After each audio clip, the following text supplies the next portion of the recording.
Assalamualaikum warahmatullahi wabarakatuh. Saya ucapkan selamat datang kepada teman-teman di perkuliahan dasar pemrograman. Hari ini merupakan pertemuan kedua kita, tapi di minggu lalu saya belum memperkenalkan diri kepada teman-teman, jadi izinkan saya memperkenalkan diri terlebih dahulu.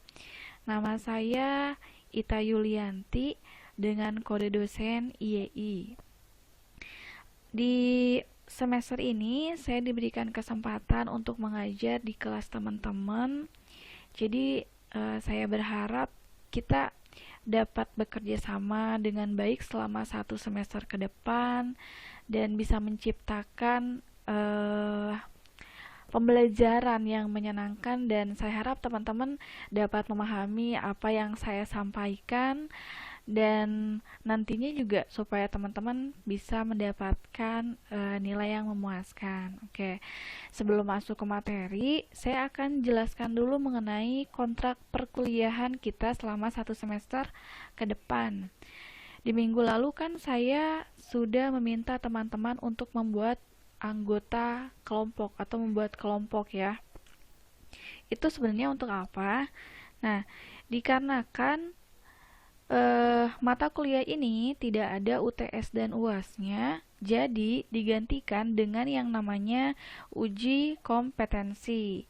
Nah, untuk uji komnya itu nanti terdiri dari dua. Yang pertama ada uji kom individu. Nanti itu akan dilaksanakan pada pertemuan ke-12. Di uji kom individu, teman-teman nanti diharuskan mengerjakan soal dengan waktu yang sudah ditentukan. Sedangkan, uji kompetensi final project ini merupakan uji kom yang kelompoknya. Apa yang harus teman-teman buat? Yang pertama itu teman-teman harus buat programnya yang dari Python. Kemudian laporannya juga. Dan yang terakhir itu PowerPoint untuk dipresentasikan. Nah, si program, laporan, serta PowerPoint-nya ini nanti dipresentasikan di pertemuan ke-13 dan ke-15. Untuk tema final project-nya, di sini teman-teman bisa pilih bebas mau apapun. Harusnya dikumpulkannya sih di pertemuan sekarang. Cuman saya rasa juga teman-teman pasti belum ada gambaran gitu mengenai mata kuliah dasar pemrograman itu apa gitu ya. Jadi pasti bingung juga kalau misalkan memilih tema, tiba-tiba disuruh memilih tema gitu. Jadi tapi saya akan menjelaskan sekilas terlebih dahulu ya. Nanti kalau misalkan sambil berjalan kita belajar nih kira-kira teman-teman temanya mau pilih apa gitu ya. Di antaranya nih teman-teman nanti bisa pilih yang pertama ada tema yang berbasis bisnis. Contohnya nanti ada penjualan, pembelian, misalkan atau pengadaan barang. Kemudian ada juga yang berbasis sains, berarti nanti programnya tentang yang bidang matematika, fisika, kimia, atau IPA, ataupun juga animasi edukasi. Kemudian bisa juga berbasis kesehatan. Dan yang terakhir itu ada kreativitas tampilan. Intinya sih nanti tema yang harus diambil diusahakan menarik ya. Oke. Nah, pasti teman-teman bertanya, kenapa sih kita harus belajar Python gitu? Nah, di dasar pemrograman ini kita kan baru belajar mengenai pengenalan program nih ya. Jadi kita itu belajar Python karena memang Python ini merupakan bahasa pemrograman yang relatif mudah untuk dipahami, dipelajari, dan digunakan dibanding bahasa pemrograman lain. Selain itu, si Python juga merupakan bahasa pemrograman yang memang populer di dunia saat ini. Posisinya itu ada di urutan ketiga. Kemudian, Python juga bisa dibilang lebih efisien dibanding bahasa pemrograman lain. seperti C, C++, maupun Java. Karena untuk melakukan coding misal di C++ ya, 5 baris coding di C++ bisa jadi 1 baris coding di Python. Enaknya gitu. Kemudian Python juga merupakan bahasa yang multifungsi. Kenapa? Karena dengan menggunakan Python, teman-teman bisa melakukan berbagai hal, mulai dari memproses teks, buat website, kemudian program jaringan robotika, data mining, dan masih banyak yang lainnya jika teman-teman memperdalam program Python ini. Selain itu, Python juga bisa berinteraksi dengan bahasa pemrograman lain. Contohnya, di Python kita bisa memanggil coding atau bahasa pemrogramannya C maupun C++. Nah, sebaliknya di C++ juga kita bisa gunakan bahasa Python. Nah, tapi di balik kelebihan Python-nya ini, kelemahan dari Python itu sendiri, kalau misalkan kita membuat program yang besar, itu kita pasti membutuhkan kecepatan pemroses maupun spek laptop atau PC yang kita gunakannya juga harus bagus dan harus tinggi gitu. Nah, mungkin itu saja sih ya sekilas mengenai pengenalan Python. Untuk lebih jelasnya mengenai sejarah sampai ke perkembangannya dari awal muncul sampai saat ini, teman-teman bisa baca di modul. Untuk sekarang saya akan lanjutkan ke pembahasan pertemuan kedua, yaitu tentang sintak dasar pada Python. Sebelum teman-teman praktek langsung di PyCharm-nya, sekarang kita pelajari terlebih dahulu mengenai sintak dasar dalam Python itu sendiri. Nah, untuk aturan penulisan sintak di Python, itu yang pertama ada penulisan statement Python. Apa itu statement? Nah, statement ini merupakan sebuah instruksi atau kalimat yang ditulis pada sebuah program dan akan dieksekusi oleh komputer. Penulisan statement di Python ini tidak diakhiri dengan titik koma. Berbeda dengan bahasa pemrograman C maupun C++, tiap teman-teman membuat statement maupun coding di bahasa C itu tiap barisnya harus diakhiri dengan titik koma. Kalau di Python itu nggak perlu, enaknya ya. Nah, contohnya, misal kita akan menampilkan tulisan kita belajar Python. Nah, untuk menampilkan tulisan tersebut kita gunakan perintah print dalam kurung, kemudian tanda petik. Nah, kita masukkan tulisannya nih, kita belajar Python. Nanti pada saat di running barulah muncul tulisan itu. Nah, selanjutnya ada penulisan string pada Python. String ini merupakan teks atau kumpulan dari karakter yang biasanya kalau di Python itu kita beri tanda petik 1, petik 2 maupun triple atau petiknya ada 3. Ini untuk contohnya. Nanti kita coba langsung praktek di PyCharm-nya. Kita bedakan antara petik 1, petik 2 maupun triple itu bedanya apa ya. Selanjutnya ada penulisan sintak case sensitive. Nah, di Python ini dia sintaknya bersifat case sensitive. Artinya, misal ketika kita membuat variabel, jadi pada saat pembuatan dan apa yang kita panggil itu tulisannya harus sama persis karena penulisannya itu sangat berpengaruh. Contohnya seperti ini ya. Di sini ada pembuatan variabel dengan nama judul. Ini sama-sama variabelnya namanya judul. Yang membedakan di baris pertama judulnya itu dia menggunakan huruf kecil, dan di judul ini kan berisi halo kelas.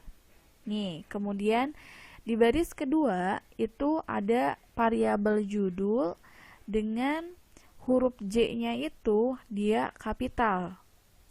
Pada saat dipanggil atau ditampilkan, dia akan memanggil variabel yang di atas ya. Nah, pada saat di running, ini hasilnya beda. Kenapa? Karena yang dipanggilnya juga ini kan beda ya. Yang pertama J-nya J kecil, yang kedua J kapital. Jadi huruf besar kecilnya itu sangat berpengaruh di Python. Selanjutnya, ada juga penulisan blok pada Python.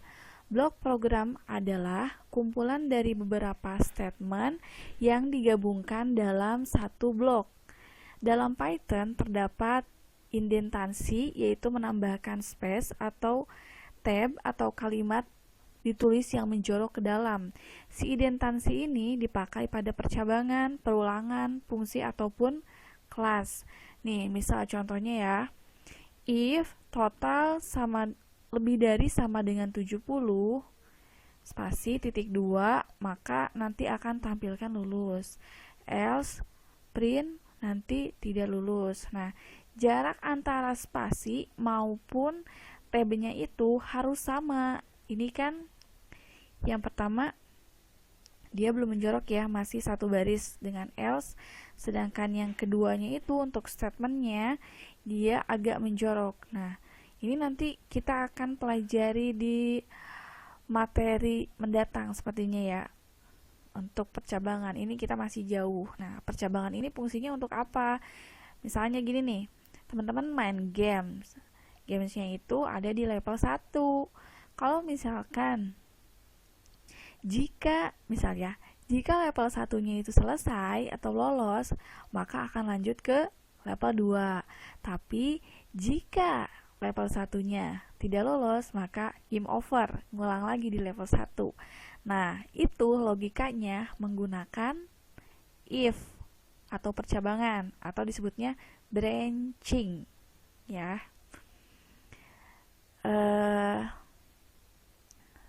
Selanjutnya ada penulisan komentar pada Python.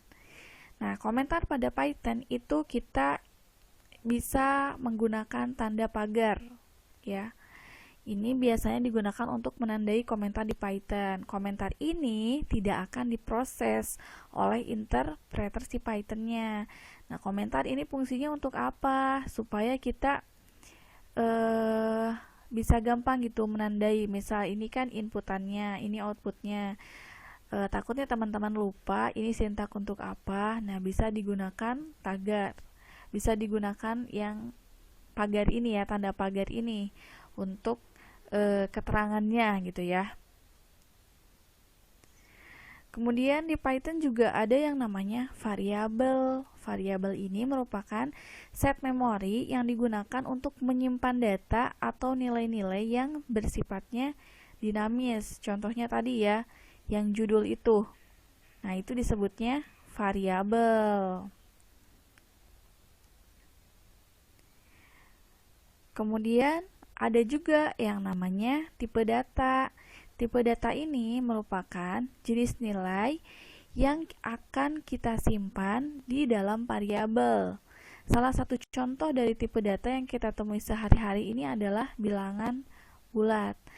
Nah, ini untuk tipe data di Python itu ada banyak ya, ada integer, string, float, boolean, dan sebagainya. Bedanya itu apa?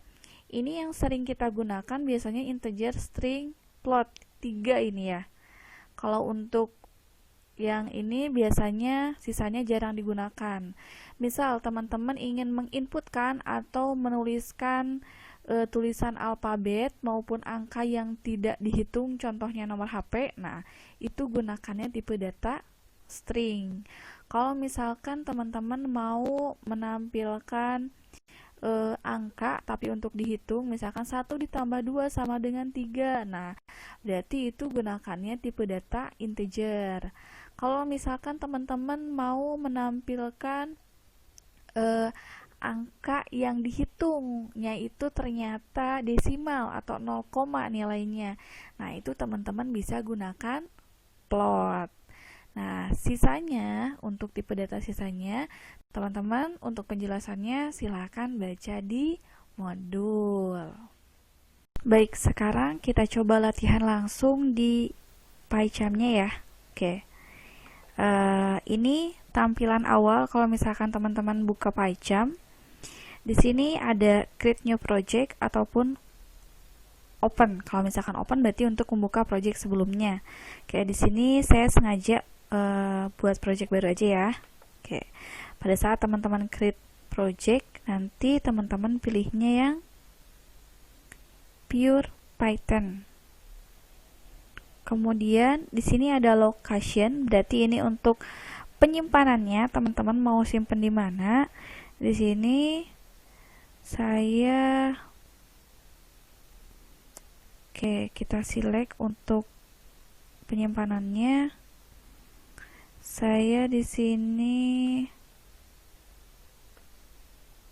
akan buat folder baru supaya tidak acak-acakan. Sini kita buat folder baru, misal namanya latihan. Oke. Sini saya tujukan ke folder latihan. Oke. Create. Nah, nanti tampilannya akan menjadi seperti ini. Ini nama projectnya latihan. Selanjutnya kita akan membuat file baru ya untuk file Python-nya. Teman-teman bisa nambahin langsung diklik kemudian new file, atau bisa langsung diklik dari projectnya, klik kanan. Sebentar. Nah, di sini kan ada library root ya. Saya ingatkan kembali, untuk library root-nya ini jangan sampai terhapus, karena kalau misalkan kehapus nanti trouble pada saat di run-nya. Nah, sekarang kita buat file baru. Teman-teman di projectnya itu tinggal diklik kanan, kemudian pilih Python file di sini. Nah, kemudian kita kasih nama. Misal nama Python-nya latihan 1.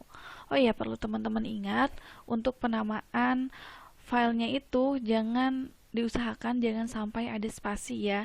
Kalaupun emang tulisannya banyak, mau pakai jarak gitu, gunakan underscore aja ya. Kayak misalkan latihan 1. Oke. Mohon maaf agak lama ya, sambil saya jelaskan dulu apa sih bedanya file dengan project itu. Nah, ibaratnya gini, teman-teman punya baju nih ya. Supaya bajunya itu rapi, otomatis kita simpen di lemari. Nah, file sama project juga sama. Berarti si bajunya itu masuknya ke file, sedangkan lemari ini projectnya. Jadi project ini nanti berisi berbagai macam file.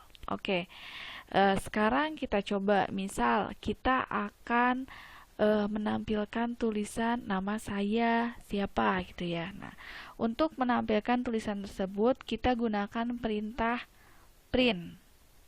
Print kurung buka kurung tutup. Nah, tadi sudah saya jelaskan bahwa penulisan statement string di Python itu teman-teman bisa gunakan petik 1, kutip, maupun petik triple ya. Nah, sekarang kita coba dulu nih bedanya apa ketiga petik tersebut. Oke, sekarang kita coba petik 1 dulu ya.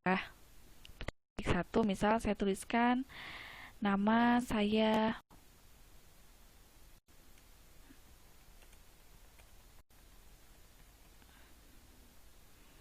Oke, seperti itu. Nah, untuk cara runningnya, teman-teman bisa langsung di sini klik kanan di file Python-nya, kemudian pilih run latihan 1, atau juga bisa langsung menggunakan hotkey atau tombol Ctrl, Shift, sama F10. Oke, kita coba. Nah, nanti ini yang kita tulis di sini, nama saya Tayulianti, akan muncul di bawahnya nih. Nama saya Tayulianti. Nah, berarti tanda petik kita bisa gunakan ya. Nah, sekarang kita ganti nih. Kita coba ubah dengan menggunakan kutip. Nah, menggunakan kutip, kita run. Untuk kutip juga sama, berarti fungsi kutip dan petik 1 itu sebenarnya sama saja. Cuman saya lebih menyarankan teman-teman menggunakan kutip. Karena apa? Kalau misalkan kutip 1 itu lebih tepatnya digunakan untuk menampilkan karakter atau string yang tidak terlalu banyak ya. Sekarang kita coba untuk yang kutip petik 3 ya. Petik 3 ini bedanya apa? Nah, kalau misalkan petik 3, nih kita run ya.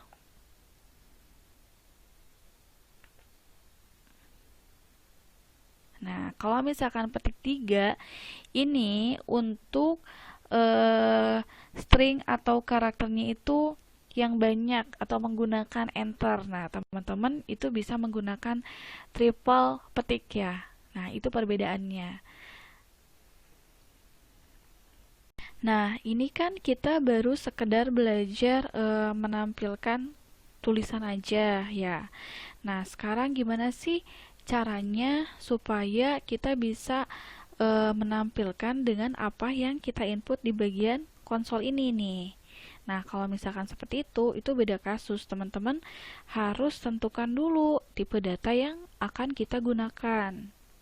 Misal, kita akan menginputkan nama misal. Nah, nama ini kan isinya alfabet ya.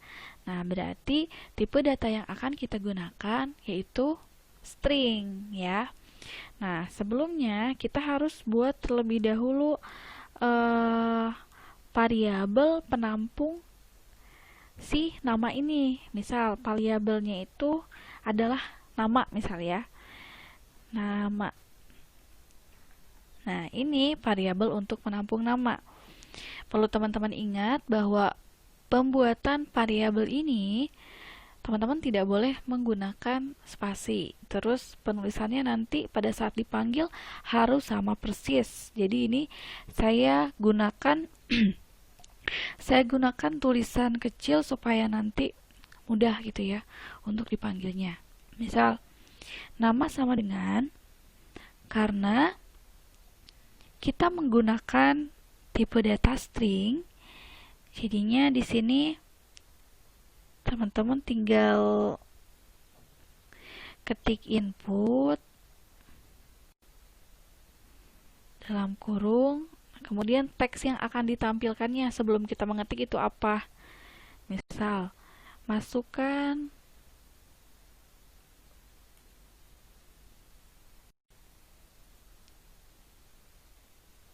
nama Anda ya.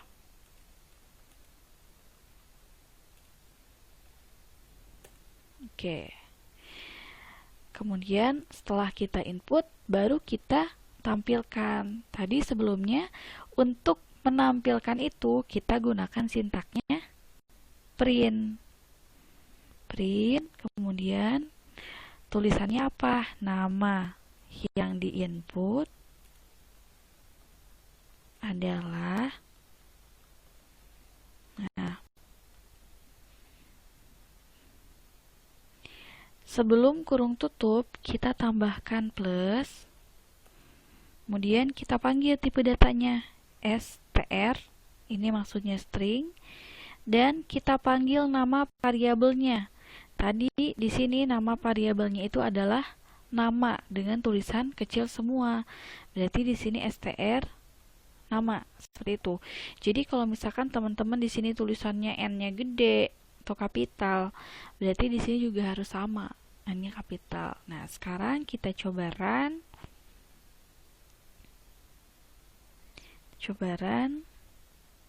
Nah, nanti tampilnya seperti ini. Masukkan nama Anda.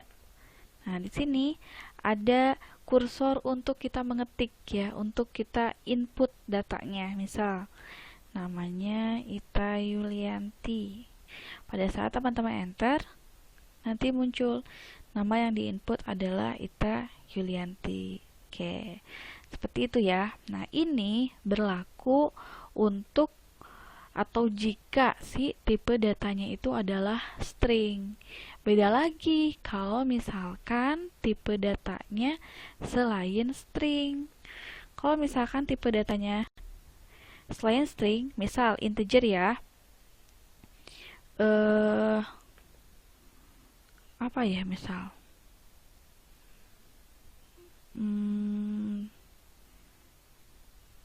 Sini ya.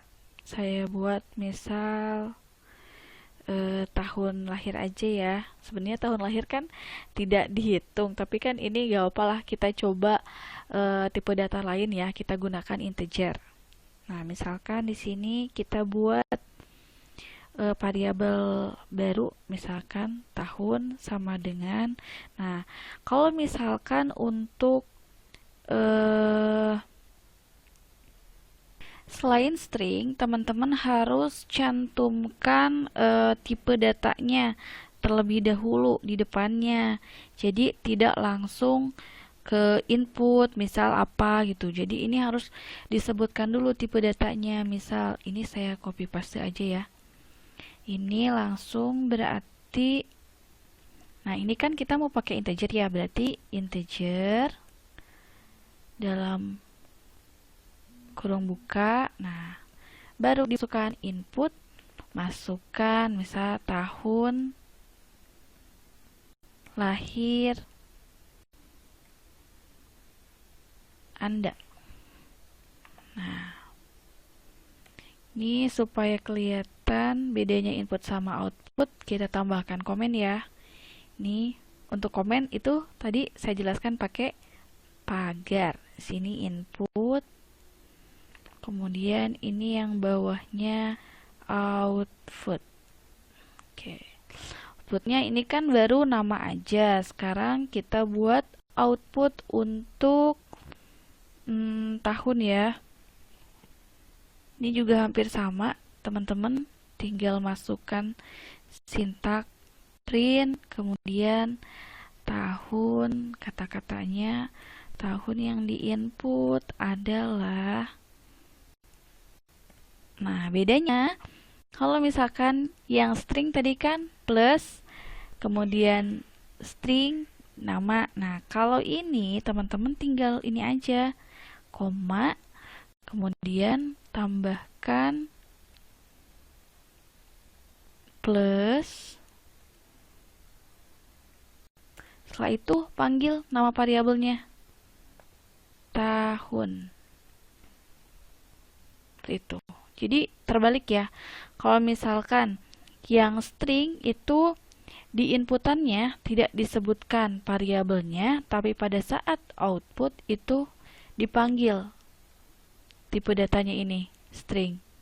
Tapi kalau misalkan yang selain string itu di inputan kita harus sebutkan tipe datanya seperti ini, tapi nanti pada saat pemanggilan di outputnya tidak perlu, langsung dipanggil saja nama variabelnya. Oke, sekarang kita coba run. Sekarang masukkan nama Anda. Sini nama saya Ita Yulianti. Tahun lahir 1994. Oke, nanti muncul seperti ini. Nama yang diinput Ita Yulianti, tahun lahir 94. Itu bedanya ya antara inputan dengan menggunakan tipe data string dan selain, supaya teman-teman lebih memahami apa yang saya jelaskan. Saya minta teman-teman untuk mengerjakan latihan input output yang ada di pertemuan di slide pertemuan kedua halaman ke-12. Nah, nanti teman-teman buat file seperti ini. Untuk inputannya nanti isinya masukkan NIM, nama, jurusan, sama alamat. Nanti outputnya seperti ini ya. Input ini output, maksudnya output yang tampil pada saat running di konsolnya. Nanti yang di input ada NIM, nama, jurusan, alamat. Kemudian pada saat di enter, terakhir nanti muncul hasil cetaknya seperti itu. Oke, dan saya minta coding serta hasil screenshot dari konsolnya. Saya minta teman-teman print screen atau screenshot, masukkan ke dalam file Word, dan nanti